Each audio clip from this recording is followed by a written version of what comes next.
Alliance hospital limited, বিশ্বমানের স্বাস্থ্যসেবা এখন আমার দেশে।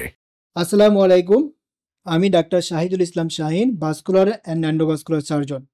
এখন আমি আপনাদের সামনে একজন ভাস্কুলার সার্জনের কাজের পরিধি নিয়ে সংক্ষিপ্ত কথাবার্তা বলবো। একজন ভাস্কুলার সার্জনের কাজের পরিধি আসলে অনেক। যেখানে রক্তনালী সম্পর্কিত সমস্যা, সেখানেই ভাস্কুলার সার্জনের কাজ।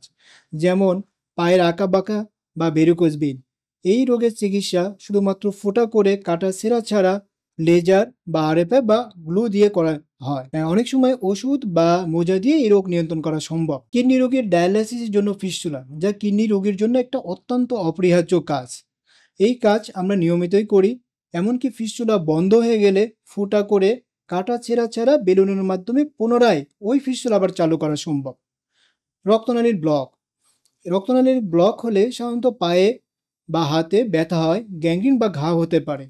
এই রোগের চিকিৎসা ওষুধ বা রিং বা বাইপাসের মাধ্যমে আমরা নিয়মিত করি। দুর্ঘটনায় রক্তনালী ছিঁড়ে গেলে বা ক্ষতিগ্রস্ত হলে তা মেরামত করা, রক্তনালীর টিউমারের চিকিৎসা করা, ডিভিডি রোগের চিকিৎসা সহ সকল ধরনের ভাস্কুলার রোগের চিকিৎসা আমরা করে থাকি। এখন আরেকটি কথা বলবো, ভাস্কুলার রোগ ধরার জন্য শুরুতেই একটা পরীক্ষা করা দরকার পড়ে, রক্তনালীর ডুপ্লেক্স বা আল্ট্রাসাউন্ড পরীক্ষা। অতি অল্প খরচে এইখানে অ্যালায়েন্স হসপিটালে আমরা নিয়মিতই ডুপ্লেক্স পরীক্ষা করে থাকি। ধন্যবাদ।